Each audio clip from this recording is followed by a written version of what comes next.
las purinas pueden aportar a la formación de ácido úrico en nuestro organismo. Y como ya dijimos antes, el ácido úrico, si bien tengo los medios metabólicos, bioquímicos para poderlo eliminar de mi organismo, si se acumula, el exceso me puede producir enfermedades importantes. Entonces, es importante que se maneje correctamente las cantidades o los niveles de ácido úrico que vamos a eliminar del organismo, ¿sí? Por otro lado, el anillo también puede romperse, fragmentarse y convertirse en otras sustancias que son más solubles o que se pueden utilizar en otras vías metabólicas. Entonces, por ejemplo, fíjense, el uracilo y la citosina se pueden descomponer a beta-alanina, que finalmente va a formar acetilcoenzima A. Y la acetilcoenzima A sabemos que se puede usar en varias vías metabólicas. La timina se va a degradar por beta-aminoisobutirato, que va a formar succinilcoenzima A, y esta también se puede utilizar en otras vías metabólicas. Una de las vías en las que se pueden utilizar estos productos finales es el ciclo del ácido tricarboxílico. Entonces, fíjense, si no se convierte en ácido úrico y entra a estas otras vías metabólicas, puede acabar en el ciclo de Krebs, donde se va a utilizar en otros procesos, siendo útil para la célula y permitiendo la eliminación de estas moléculas. Entonces, eso es lo que vamos a ver aquí. Ya no se ve bien, ¿no?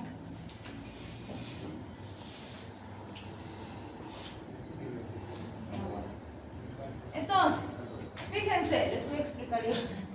El uracilo se va a convertir en dihidrouracilo. Aquí tenemos una reducción catalizada por el NADPH que le va a donar un hidrogenión a la molécula. Entonces se va a convertir en dihidrouracilo. Una vez que está como dihidrouracilo, vamos a tener la fragmentación del anillo, y para eso vamos a introducir moléculas de agua. Vamos a generar una ruptura del anillo y lo vamos a descarboxilar y desaminar, vale decir, rompemos el anillo, le sacamos el CO2 y le sacamos el grupo amino. Entonces, de dihidrouracilo lo vamos a convertir en beta-alanina. Y esa beta-alanina, por varias reacciones químicas, finalmente se va a convertir en acetilcoenzima A. Y esta acetilcoenzima A va a ingresar al ciclo de Krebs, ¿sí? Entonces, esta sería la vía final de eliminación del uracilo. Si tenemos timina, los pasos son los mismos. Va a haber primero una reducción, después división del anillo, descarboxilación, desaminación y transaminación. Entonces, fíjense, utilizo nuevamente el NADPH para que me done los hidrogeniones, y de la timina la voy a convertir en dihidrotimina. Esa dihidrotimina, otra vez voy a introducir agua para que rompa el anillo, y se va a desaminar y decarboxilar la molécula y se va a convertir en beta-aminoisobutirato. Ese beta-aminoisobutirato, por varias reacciones, se va a convertir primero en propionilcoenzima A y después por otras reacciones en succinilcoenzima A, que finalmente también va a entrar al ciclo de Krebs. Y en el ciclo de Krebs se van a metabolizar, como sabemos, a otros productos intermedios. Bien. Finalmente, la aplicación clínica de todo esto que hemos analizado y que hemos visto hasta aquí.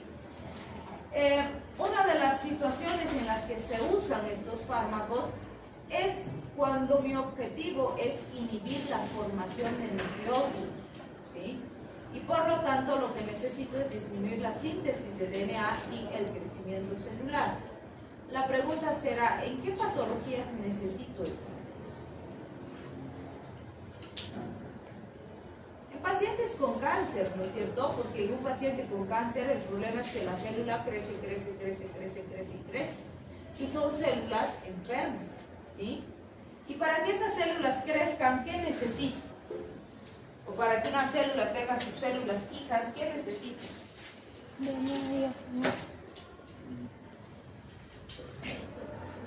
Material genético, ¿no es cierto? ¿Y qué sintetizamos por estas vías? Las bases estructurales del material genético. Entonces, lógicamente, si yo interrumpo en distintos lugares estas vías metabólicas, el resultado va a ser una inhibición significativa de la síntesis de ácidos nucleicos. Y si no se sintetizan estos ácidos ribonucleicos y ácidos desoxirribonucleicos, no va a haber si quieren, insumos para generar nuevas células. Por lo tanto, nos van a ayudar a estabilizar al paciente, ¿sí? No a curarlo en la mayor parte de los casos, pero sí a disminuir o lentificar la multiplicación celular, el crecimiento celular de estas células enfermas, que es la que queremos inhibir. Entonces, fíjense, en base a esto se han sintetizado los fármacos anticancerosos que actualmente usamos, como quimioterápicos, como radioterápicos y demás.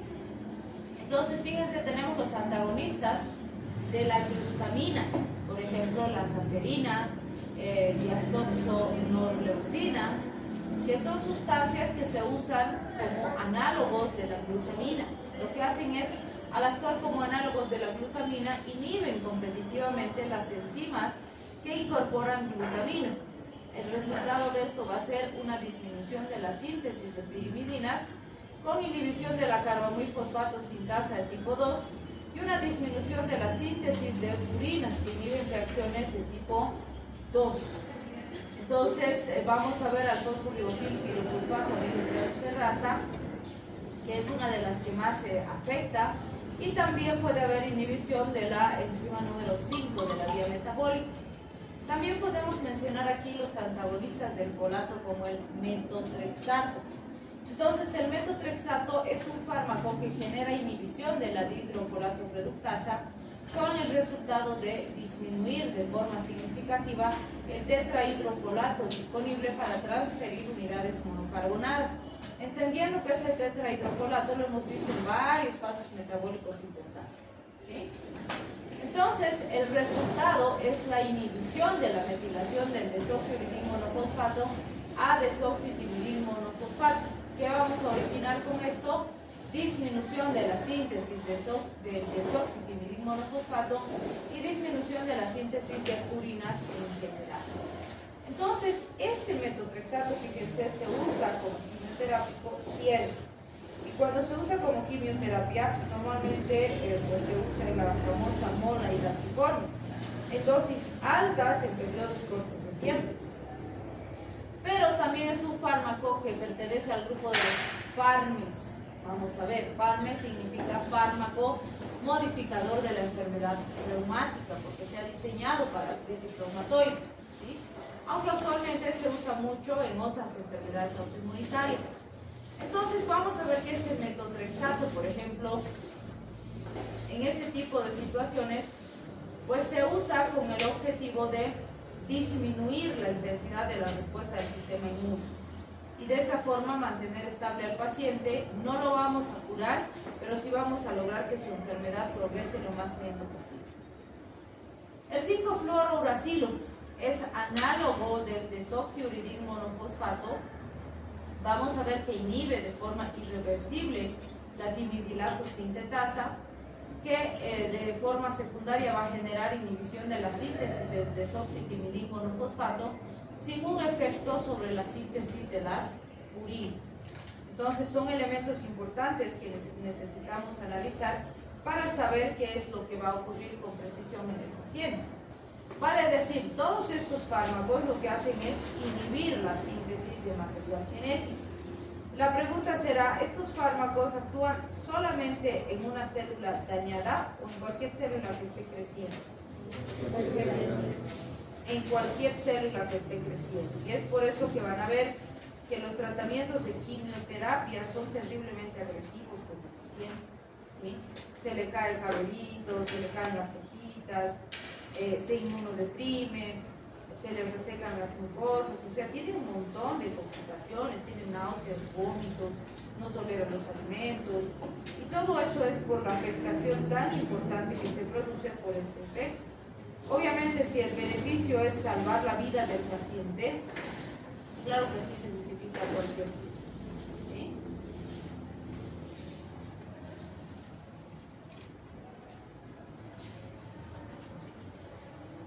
Bien, cuando hablamos de los fármacos antivirales, vamos a ver que estos también tienen esta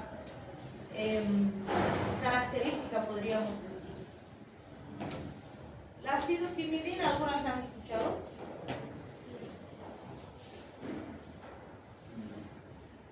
Es un fármacos que se ha utilizado en el tratamiento del paciente VIH positivo. Evidentemente van a ver que contra virus no tenemos actualmente fármacos que maten virus. ¿Por qué creen que estamos como estamos con la pandemia del COVID?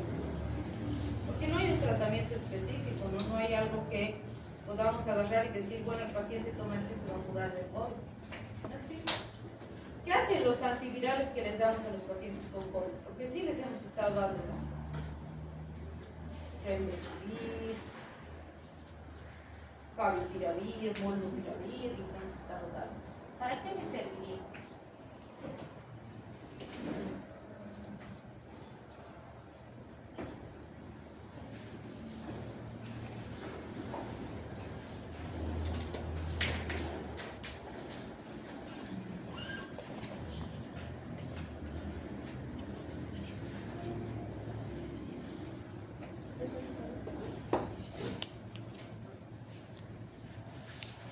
¿Cuál sería la utilidad? A veces para que no avance la enfermedad, o sea, no es para acabar, pero es para que no empeore. Ya, pero, o sea, si se ponen a pensar, cuando un paciente tiene una infección viral, ¿por qué no tenemos tratamientos farmacológicos? Porque para bacterias tenemos, ¿no? Tiene una infección bacteriana, le damos un antimicrobiano y va a morir la bacteria. Pero para virus no tenemos. ¿Por qué será? ¿Por qué será tan difícil matar a un virus? Porque es más chiquitito. Eso, el virus entra, toma como prisionera la célula y mete su material genético en las cadenas de material genético de la célula. Y literalmente hace que esta célula trabaje para él y que empiece a producir material genético, pero no el de la célula, sino el del virus, para formar nuevos virus. ¿Los virus se multiplican? ¿Y cuál es la diferencia? Muy bien, son incapaces de multiplicarse. ¿Sí? Por eso algunos autores dicen estos ni siquiera son seres vivos, porque los seres vivos nacen, crecen, se reproducen y mueren, y los virus no hacen eso, son incapaces de reproducirse. ¿Sí? Lo único que hacen es obligar a la célula a que genere sus copias, por eso es replicación viral. ¿Sí? Entonces, cuando nosotros usamos un antiviral, primero que es un desafío terrible que el fármaco identifique la célula que esté infectada. En muchos casos, eso es lo que dificulta el tratamiento, porque miramos por fuera y parece una célula normal, por decirlo así. ¿Sí? El otro punto es cómo mato a este virus sin dañar a la célula. ¿Sí? Y eso no es posible. Y el otro punto es que obviamente sí puedo afectar en varios de los pasos que tiene el virus para poder conseguir su replicación viral. Entonces, cuando yo uso estos antivirales, lo que hago es interferir con la replicación viral. Por lo tanto, va a haber menos copias del virus, pero no voy a matar al virus. O sea, el virus que ya está formado, que ya está diseminado, que ya está metido en la célula, ahí se va a quedar. ¿Sí? Entonces, lo único que hago es ganar tiempo para que mi propio sistema inmune se encargue de eliminar al virus. Y siempre les digo, no es lo mismo por decirles, qué sé yo, digamos que me ha mirado feo, entonces les digo, ya nos vemos en la calle, a la salida vas a ver. Entonces, si nos peleamos los dos, tenemos 50-50 de probabilidad de ganar, ¿no? Pero no se olviden, soy comunista. Entonces, mentira. No, no es mentira, sí soy, pero no golpeo a la gente en la calle. Entonces, A los estudiantes. si agarro y digo, me peleo con toditos ustedes y les digo, ya toditos, maricones, les voy a esperar. Y los espero en la puerta de la U. ¿Tengo probabilidad de ganarles? Por muy cinta negra que sea, pues entre tantos me van a sacudir, ¿no? Entonces, con el organismo pasa eso, con las infecciones virales. Mientras mayor sea la carga viral, la probabilidad de ganar del sistema inmune es cada vez más baja. ¿Sí? Entonces, lo que hacemos esto en COVID, por ejemplo, lo que hemos hecho con los antivirales, es tratar de mantener la carga viral lo más baja posible. No hemos evitado que se infecte el paciente, pero si su carga viral es más bajita, la probabilidad de que su sistema inmune gane es mayor, ¿sí? En cambio, si la carga viral es gigante y tiene más y más carga viral, la probabilidad de vencer la enfermedad va siendo cada vez más pequeña. Y por eso es que se nos han muerto un montón de médicos, enfermeras y demás en las primeras olas, porque aún estando enfermos y demás, no había quien más trabaje y seguían trabajando, así están enfermos, están infectados, ¿no? Entonces, la carga viral es un factor sumamente importante, ¿sí? Vamos a ver entonces que gracias al VIH, eso sí es algo que tenemos que agradecerle al VIH, creo que una de las pocas cosas que tenemos que agradecerle, es que gracias al VIH fue el primer boom en los fármacos antivirales. Que si comparamos antivirales versus antibacterianos, antivirales casi no hay en relación a lo que tenemos de antibacterianos. Pero no había ni siquiera ese poquito que tenemos antes del VIH. Con el VIH se han puesto a trabajar, han tratado de producir y demás, y hemos tenido un pequeño arsenal de antivirales. Ahora con el COVID ha pasado un fenómeno similar, o sea, se ha adelantado, se han empezado evidentemente a utilizar en fase de prueba, pero han salido nuevos antivirales que no teníamos antes. O algunos que sí teníamos antes, que usábamos en otras enfermedades, hemos empezado a aplicar en COVID, ¿sí? Entonces, pues esa necesidad, podríamos decir, que emerge de estos brotes epidémicos o pandémicos, es la que nos permite adelantar saltos importantes en la ciencia, ¿sí? Bien, entonces fíjense, estos antivirales lo que van a hacer es interrumpir algún punto de la replicación viral y mantener la carga viral más bajita, ¿sí? Por lo tanto, un paciente VIH positivo, hay países actualmente que ya consideran el VIH como cualquier otra enfermedad crónica, ¿no? Y dicen que con tratamiento permanente, entonces el individuo puede hacer una vida con práctica normalidad, obviamente tomando los cuidados de las vías de contagio y demás, ¿no? Pero que puede morirse de cualquier otra cosa y no de las consecuencias finales del VIH, porque en realidad no es del VIH que se muere, ¿no? Es de las complicaciones por la inmunodeficiencia.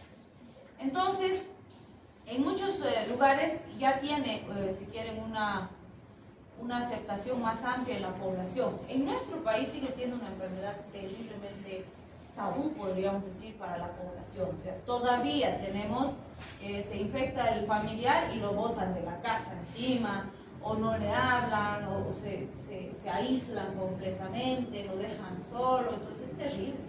Y tenemos cada vez gente más joven con la infección. O sea, no nos podemos tapar los ojos y decir, no hay VIH en nuestro país. Mentira. El VIH es una real pandemia, ¿sí? Porque desde el momento en que se ha diagnosticado el primer caso hasta hoy, todos los días hay nuevos casos. Todos los días hay gente que se muere por las consecuencias del VIH. El problema es que no se mueren juntos, no se mueren rápido, y por eso es que les restamos importancia. Pero es una pandemia que sigue en mujeres, ¿sí? Cuando veamos, si es que llegan conmigo fármaco 2, van a ver que el VIH es realmente una pandemia considerando las estadísticas actuales que tenemos. Es un problema grave, ¿sí? ¿Y cuál es el problema también? Creemos que no tenemos seguimiento. Por ejemplo, aquí en el curso podríamos tener personas que tienen VIH. Podrían ser que saben que tienen la enfermedad, pero nadie va a ir agarrando o publicando que tiene la enfermedad, porque todavía es una enfermedad que genera varios elementos sociales en nuestro medio.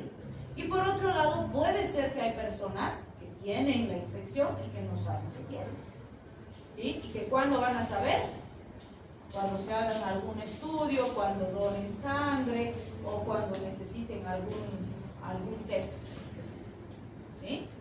Entonces es importante porque obviamente conociendo que tienen la enfermedad pueden hacer un tratamiento y evitar las consecuencias a largo plazo, ¿sí? Y además tener los cuidados que se necesitan para evitar más contagios. Sin embargo, ¿cuál es el problema? Tenemos grupos de gente resentida social, podríamos decir, que sabe que tiene la infección y se ha planteado el objetivo de infectar a todos los que puedan, ¿sí? Y no es en un solo lugar, o sea, son redes internacionales que hacen sus sesiones de maldad y se reúnen para ver cómo van a infectar a más gente, ¿sí? Y siempre les digo, no es el paciente VIH que se ve ahí, que lo miro y que parece enfermo, no, es una chica pintuda, bien vestida, con su carro, un muchacho bien vestido, igual, buena gente, que habla bien, etcétera, ¿sí? Igual que cualquiera de ustedes. El VIH no se mira en la cara del paciente, ¿sí? Y ustedes saben mejor que yo que los hábitos sexuales de nuestra juventud hoy en día han cambiado de forma considerable. No es nada del otro mundo que se van de parranda y pues, se despiertan al lado de quién será y después no se conocen, ¿no? Entonces, esos hábitos que bueno, pues no nos corresponde juzgar, cada uno verá qué hace con su vida, pero sí nos corresponde recomendarles que se cuiden, ¿sí? Porque el VIH, insisto, no se ve en la cara de las personas infectadas, ¿sí? Además, tenemos periodo ventana, ¿no es cierto? Y yo les digo, toda la población debería hacerse un test de VIH mínimamente una vez cada año, ¿sí? En cambio, ustedes que son personal de salud y que van a hacer, tendrían que hacerse mínimamente 2 veces al año, porque tienen más riesgo, porque manipulan pacientes, exploran, auscultan, palpan, etc. Son personal de alto riesgo, ¿sí? Si bien una de las vías más importantes sigue siendo la vía sexual, no es la única. Tenemos harto personal de salud que se ha infectado por accidentes laborales. Entonces es sumamente importante que ustedes sean al extremo responsables y se cuiden, ¿sí?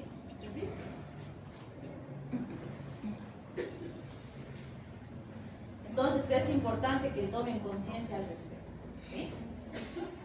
Bien, el aciclovir, vamos a ver, que también conocido como acilguanosina, es un análogo químico de la guanosina.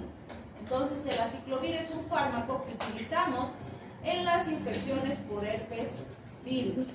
Y saben que dentro de la familia de los herpes virus, pues tenemos varios subtipos, ¿no? El herpes simple tipo 1, el tipo 2, Epstein-Barr, Zoster y demás, ¿no? Entonces, el más común es el herpes simple, que obviamente antes se decía, ¿no? Herpes simple tipo 1 de la cintura para arriba, tipo 2 de la cintura para abajo. Pero hoy en día esa clasificación y ese diagnóstico, si quieren, del tipo de virus por la localización, esto es obsoleto, ya no sirve, no funciona. Otra vez, porque los hábitos sexuales de la población han cambiado de tal forma que es imposible saber que porque está arriba es de tipo 1 y porque está abajo es de tipo 2, no sabemos. Tenemos que hacer el estudio microbiológico para saber. Entonces, actualmente lo más adecuado es hacer el diagnóstico en base a la localización, es decir, herpes simple labial, herpes simple rectal, herpes simple vaginal, no sé, dependiendo de la localización. Y si queremos saber si es de tipo 1 o de tipo 2, hay que mandar a laboratorio. Bien, entonces van a ver que algo súper común, por ejemplo, es que aparecen más herpes labiales en épocas de exámenes. ¿Sí? ¿Por qué? Estrés. Porque el que tiene herpes va a tener herpes toda su vida, ¿no es cierto? No se va a crecer río. No tendrás, ¿no? Y claro, todos juran que no tienen. Después vamos a ver el examen. Mentira. Entonces, fíjense, ¿qué ocurre? La carga genética del virus va a estar siempre metida en mis células, pero mi sistema inmune se mantiene quieto. ¿Sí? Cuando me inmunodeprimo, cuando están en exámenes, duermen mal, comen mal, están estresados, preocupados. Entonces eso hace que su sistema inmune baje. Y por lo tanto el virus aprovecha y empieza a replicarse. ¿Sí? Entonces aparecen las lesioncitas, por eso es común, y de verdad en los años que vamos dando docencia vemos que en épocas de exámenes, primero que aparecen más brotes de herpes. Segundo, se resfrían más. ¿Sí? Y van a ver a alguien y dicen, ay, siempre que estoy en examen, me resfrío y en el examen con sus mocos. ¿Está llorando o está moqueando? Pero andan ahí súper resfriados en el examen. ¿Por qué? Porque también es otro virus que aprovecha que el sistema inmune baja, les produce la... Uy, estoy crujante, no escucho a mi. Entonces, aprovechan y pues se replican, ¿no es cierto? Nos producen infecciones. Entonces, fíjense, lo que hacemos cuando le damos aciclovir a ese paciente es evitar la replicación viral. Y por eso es que nos dicen en terapéutica, ¿cuándo debería empezar a tomar el aciclovir el paciente? Cuando empieza a sentir las molestias antes de que aparezca la erupción, ¿sí?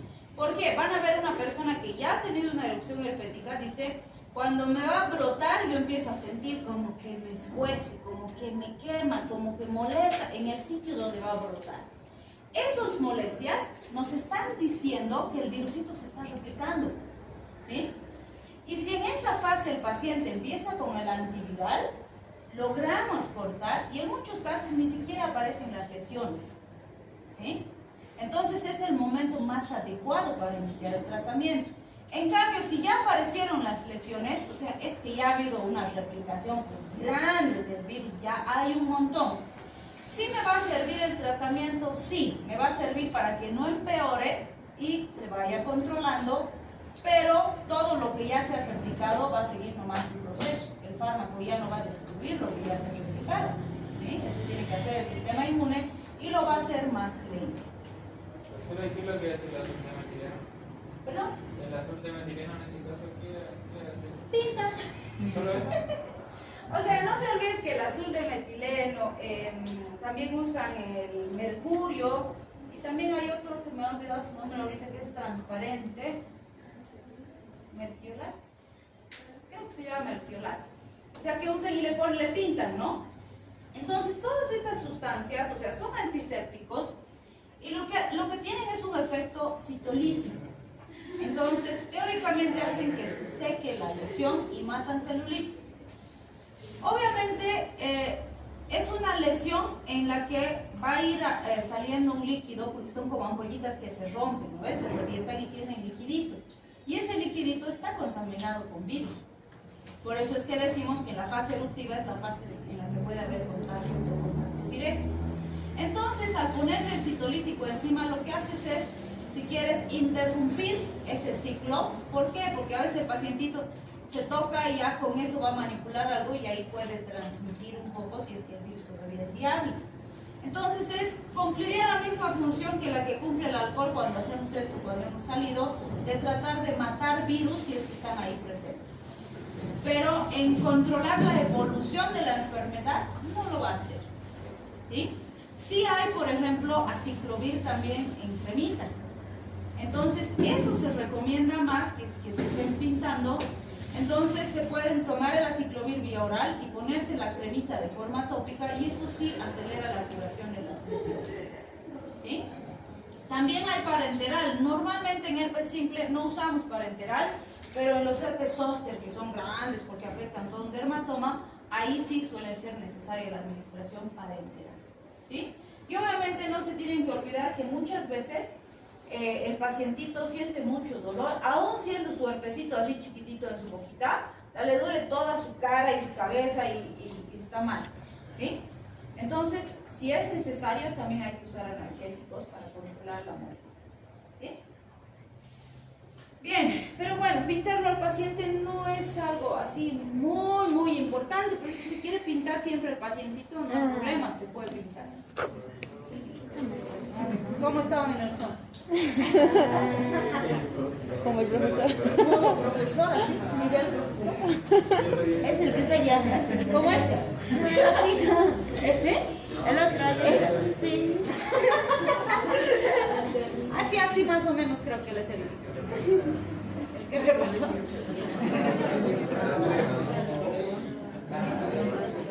¿Dónde la cruz? ¿Dónde la cruz?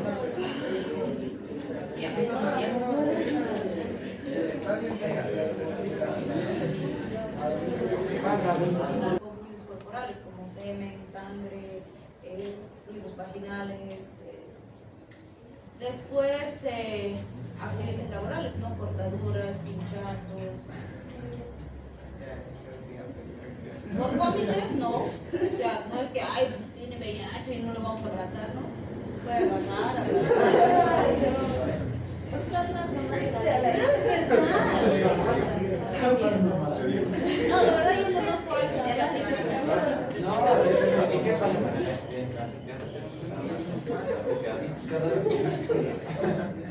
Está cadáver. El virus también está cadáver.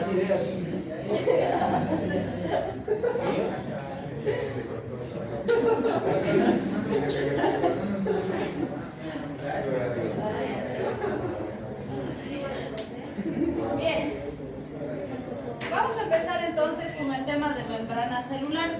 Cuando hablamos de la membrana celular, lo importante es considerar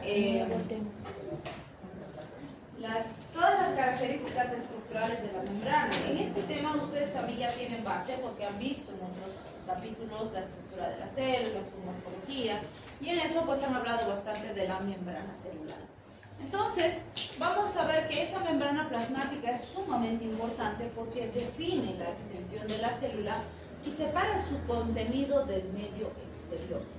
La pregunta será, ¿por qué es importante separar el contenido de la célula con su medio exterior?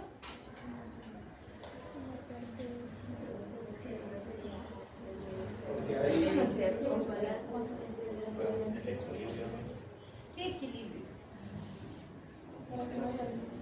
Porque ahí van a suceder las funciones metabólicas del organismo. Ajá. Que yo me inclino entre el exceso, entre que no haya un déficit.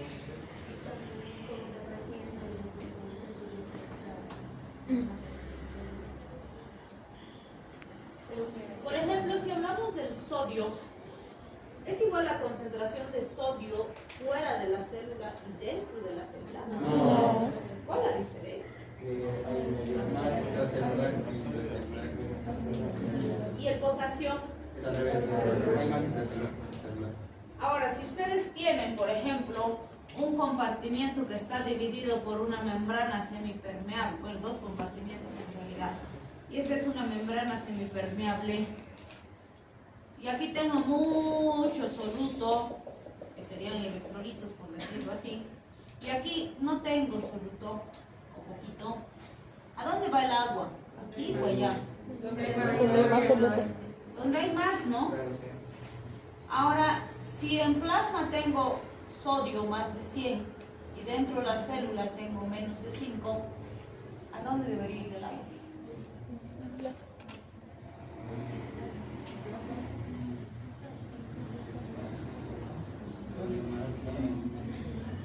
A ver, aquí sería dentro de la célula y aquí sería fuera de la célula. ¿A dónde se va a ir el agua? Al plasma. ¿Pero dónde hay más sodio? ¿Dentro de la célula o fuera de la célula? De 5 en la célula. Por eso, si aquí es 5 Y ahí hay 100. y aquí 100, Va a entrar. ¿a dónde va a ir el agua? Afuera. Pero ¿y por qué la célula no se deshidrata y se muere si así es mi célula todo el tiempo? ¿Por qué? Con la presión osmótica. ¿Qué hace la presión osmótica?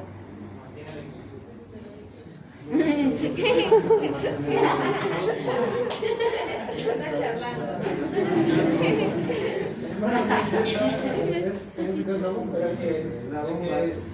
Va a mantener ese equilibrio porque al final si entra lo que va a ocurrir una plasmólisis y la célula va a explotar.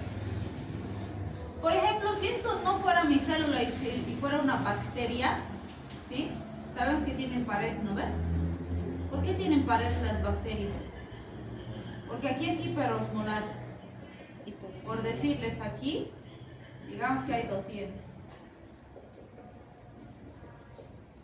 ¿Dónde se va a ir el agua? ¿Por qué no se llena de agua y explota? Gracias a su pared. Su pared le sirve de aislante. Y cuando nosotros le damos, por ejemplo, a un paciente penicilina, lo que hacemos es romper esto. Y por eso, literalmente, el agua entra, la célula se hincha y estalla y se muere la bacteria. ¿Sí? Entonces, fíjense, si bien nosotros no tenemos pared, quien cumple la función de mantener esa homeostasis que decimos es la membrana. La membrana va a mantener el sodio donde tiene que estar, el potasio donde tiene que estar, el calcio donde tiene que estar, porque si bien por la ley de Fick las sustancias deberían ir en favor de su gradiente de concentración, para mantener los niveles que necesitamos dentro de la célula, en el intersticio y plasma no van a poder ir siempre en favor del gradiente de concentración, porque si no, no habría esas diferencias tan marcadas en la concentración intracelular y extracelular, y sí las hay. Y quien mantiene esa diferencia es la membrana, ¿sí? Y esa membrana vamos a ver que determina entonces o controla quién ingresa y quién sale, cuánto ingresa y cuánto sale. Pero además también genera la diferencia en, por ejemplo, qué elementos entran para ser usados en el metabolismo y qué elementos salen. Por ejemplo, todas las células necesitan glucosa para producir su ATP, ¿sí? ¿De dónde viene esa glucosa? De la dieta. ¿De dónde viene? De la dieta. De la dieta. Y cuando me como, qué sé yo, me comí una manzana.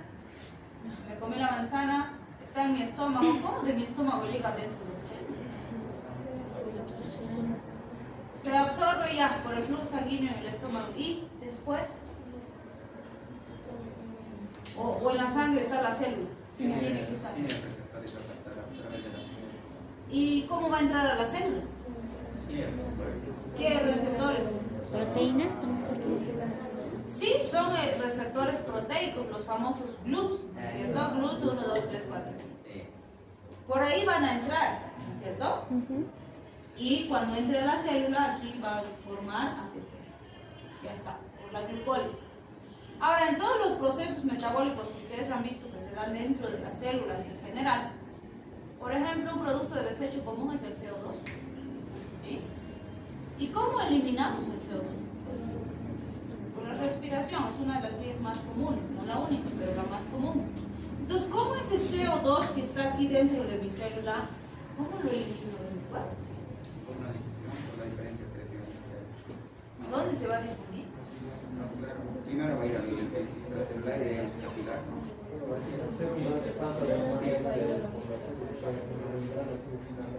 Ya, entonces, pero este tiene que salir de la célula, ir al intersticio, luego al plasma, hasta llegar a los pulmones, donde va a intercambiarse en el intercambio gaseoso para salir al momento que ingresa el oxígeno.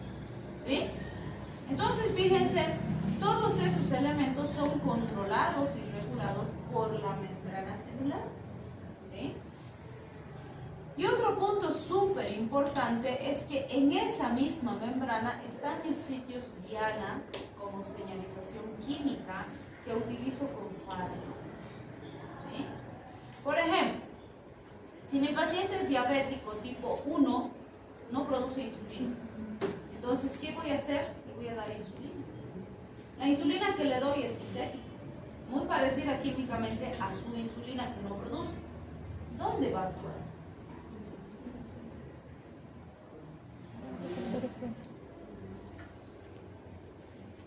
Les cambio la pregunta. ¿Dónde actúa normalmente la insulina? ¿Dónde se produce? En los receptores de la Ahorita célula. hemos dicho. En los receptores de la célula. ¿Por qué la insulina actúa aquí? Porque la insulina tiene que decirle, dejarle entrar la glucosa y el otro habla, ¿qué pasa usted? Entonces, ¿dónde va a actuar la insulina que le doy al paciente que es sintética? ¿Se refiere a la célula? ¿Qué tipo de célula? ¿Qué tipo de célula? ¿El tipo de célula? No. Se supone que la insulina, digamos, se sintetiza en el páncreas, pero a nivel de la célula beta, ¿qué tiene? ¿A eso se refiere? Las células beta evidentemente tienen también receptores GLUT, captan glucosa, sintetizan ATP, eso produce cierre de productos de potasio, eso produce ingreso de calcio y eso hace que se libere insulina. Pero esa insulina que se libera va a ir a actuar en los otros GLUT que están en el intestino, en el corazón, en el hígado, en el tejido graso, etcétera, etcétera. ¿Sí? Si yo le doy insulina a mi paciente, ¿dónde va a actuar? ¿Dónde? En los sitios diana, en todas las células que son sensibles y que tienen receptores de insulina. ¿sí? Entonces van a ir a actuar en esos mismos receptores. Entonces van a ver que muchos de los elementos estructurales de la membrana sirven como sitios de señalización química para fármacos, ¿sí? O existen algunos fármacos que, por decirles, el fármaco viene y se une en una proteína transmembrana, eso produce un cambio de conformación en la estructura de la proteína y activa un mecanismo aquí intracelular que es el que va a producir una respuesta. Pero fíjense, la sustancia nunca ha entrado a la célula, solamente ha activado una señal, ¿sí? Otras sustancias sí tendrán que atravesar la membrana y entrar aquí y ahí producir una respuesta. Entonces va a depender de la sustancia química. Pero algo importante que tienen que entender, que es la razón por la que entendemos todos estos procesos en la célula, es porque en esos mismos sitios vamos a actuar con los fármacos, ¿sí? Yo no le pongo receptores al paciente. Cuando yo le doy, por ejemplo, no sé, adrenalina, el receptor de adrenalina ya existe. Si yo le doy atropina, el receptor muscarínico ya existe, ¿sí? Entonces lo que yo hago es aprovechar la propia estructura química del paciente para actuar con estas sustancias químicas que son sintéticas, pero que están buscando una respuesta en ese paciente, ¿sí? Y mucha de la señalización química que usamos con fármacos va a estar a nivel de la membrana. Obviamente no es el único sitio, habrán fármacos que actúan en otros lugares y de otra forma, pero un porcentaje grande de los fármacos van a actuar en membrana, ¿sí?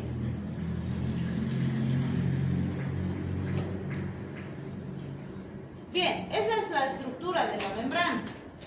Entonces, fíjense, tiene una bicapa lipídica, tiene proteínas transmembrana, tiene proteínas intracelulares, tiene glucoproteínas, tiene lípidos, tiene colesterol, tiene todos esos elementos estructurales que vamos a ir desarrollando.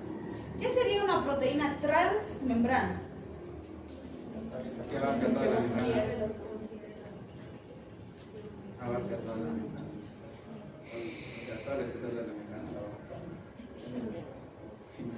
Los trans no eran que se vestían del otro sexo. Una proteína que no quiere ser proteína. Está bien, entonces las proteínas se disfrazan de glucol, De lípido. de lípidos. Se siente lípido, pero es carbohidrato. Tengo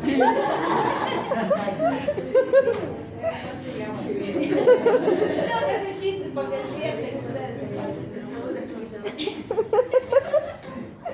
Ya, entonces fíjense, vamos a empezar con la bicapa lipídica. Entonces, cuando hablamos de esa bicapa lipídica, es una doble capa de lípidos, como dice su nombre, y esa bicapa pues constituye una parte sumamente importante de la membrana, porque en realidad sería como la estructura básica, y dentro de esa estructura básica van a estar introducidos varios otros componentes que van a cumplir diferentes funciones.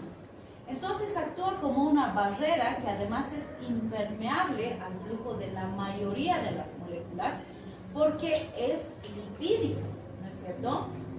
¿Qué características físico-químicas tendría que tener una molécula para poder atravesar la bicapa con facilidad? Tendría que ser liposoluble, ¿no es cierto? Porque es lipídica.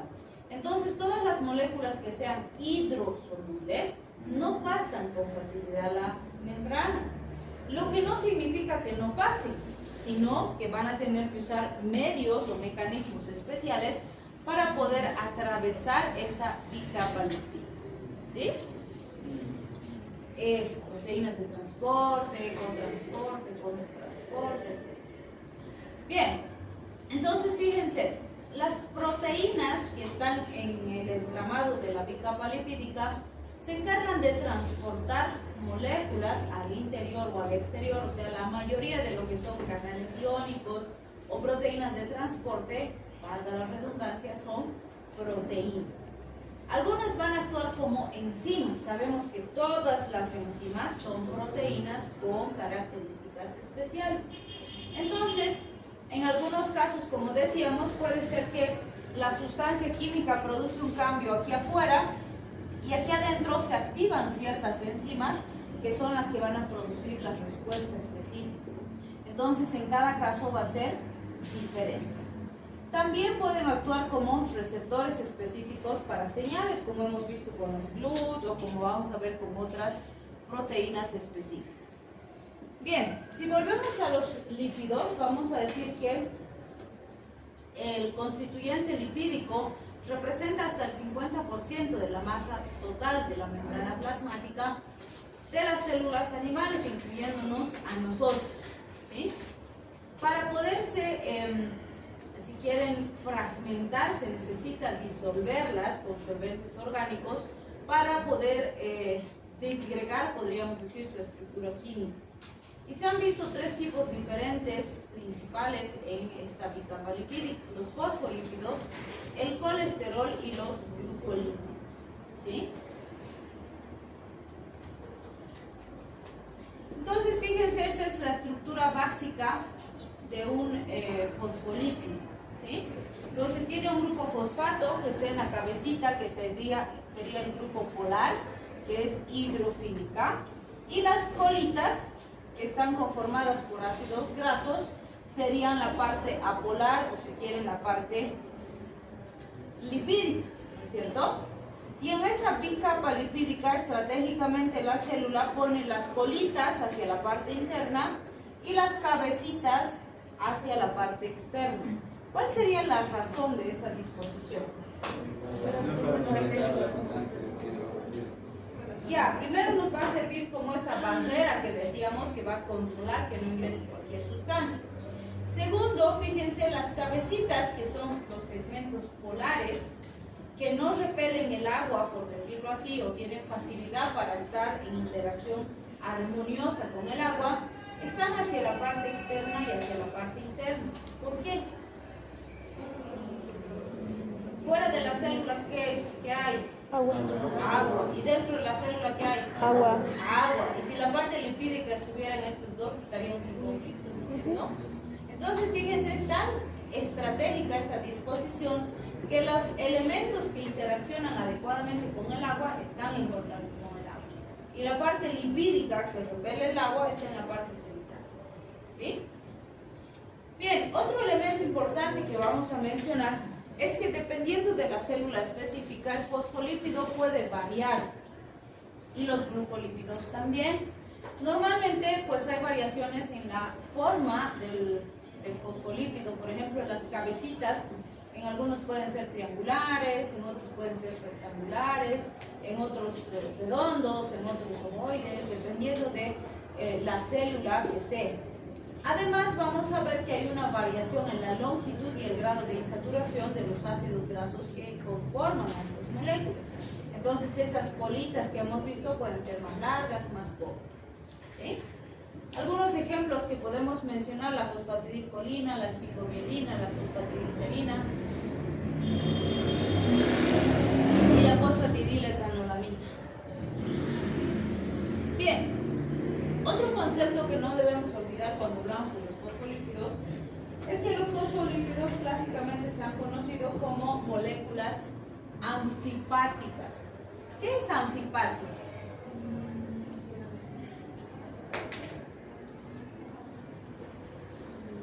Puede ser soluble.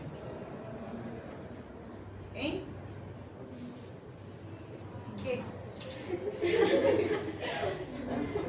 ¿En agua? Decimos que es anfipático cuando tiene diversidad estructural en medio acuoso, vale decir que puede movilizarse o interaccionar adecuadamente con agua y con lípidos, ¿sí? Y justamente esa estructura que hemos descrito del fosfolípido le da esa capacidad, ¿no es cierto? Porque tiene una cabeza hidrofílica y una colita hidrofóbica, o si quieren, una cabeza lipofóbica y una colita lipofílica. O si quieren, la cabeza funciona bien en medios acuosos y la colita funciona bien en medios lipídicos, ¿sí? Muy bien. Otro punto importante es que normalmente vamos a encontrar nosotros los fosfolípidos en lo que es la bicapa lipídica.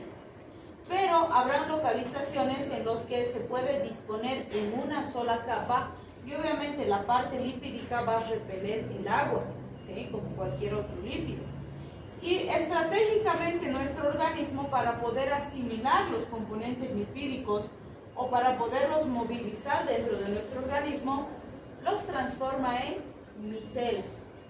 Ya han debido ver, ¿no?, en fisiología cuando han hablado de nutrición, o bueno, de absorción, digestión, etcétera, cómo asimilamos nosotros los ácidos grasos o los componentes grasos de la dieta a través de micelas. Es decir, en el sistema gastrointestinal los rompemos, los degradamos y empezamos a formar pequeñas capsulitas que son las micelas. Y esas micelitas son fácilmente transportadas en nuestro organismo porque la parte lipídica está hacia la parte central y la parte polar se encuentra en la parte periférica, ¿sí? Y pues todo lo que son vitaminas, liposolubles, grasas y demás de la dieta se asimilan de esta forma. ¿Okay? Bien. ¿Por qué se cansan tanto?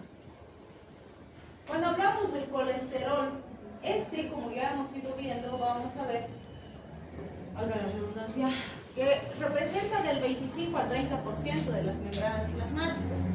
Por sí solo el colesterol no es capaz de formar una membrana plasmática, pero es un componente fundamental de la membrana para mantener su permeabilidad y su fluidez.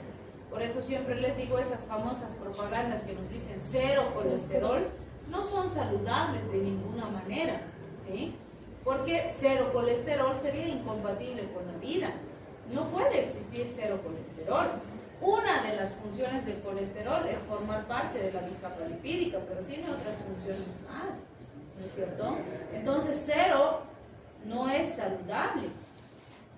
Obviamente, si me excedo en las cantidades, sí van a empezar a representar un problema para la salud del paciente, ¿sí? Pero tiene que haber.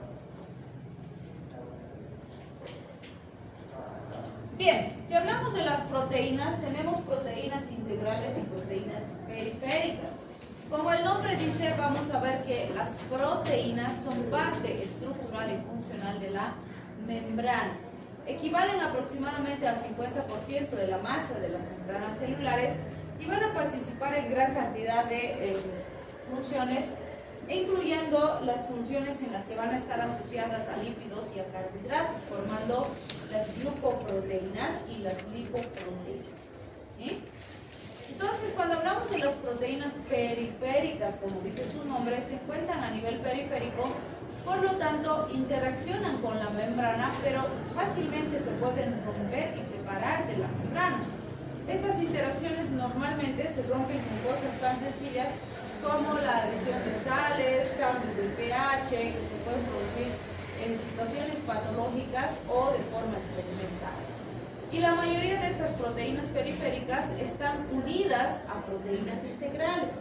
Las proteínas integrales, como dice el nombre, están integradas como parte de la membrana, vale decir, están metidas en profundidad en la estructura de la membrana. Entonces, estas pueden tener uno o muchos segmentos que pasan completamente la membrana plasmática. Lo pueden hacer desde una, incluso hasta 8 veces, que pueden atravesar completamente todo el espesor de la membrana. Depende del tipo de proteína específico que estemos hablando. Otro elemento importante es que para extraer las proteínas integrales de la membrana sí es posible hacerlo, pero es con la aplicación de detergentes y eso implica la muerte celular, ¿sí? No podría extraer proteínas integrales con una célula viva. Bien, entonces ahí tenemos algunos ejemplos de proteínas que pasan una o varias veces la bicapa lipídica y que cumplen distintas funciones de señalización dependiendo de la localización y el tipo de célula en la que se encuentra. Ya, vamos a quedar ahí en los carbohidratos.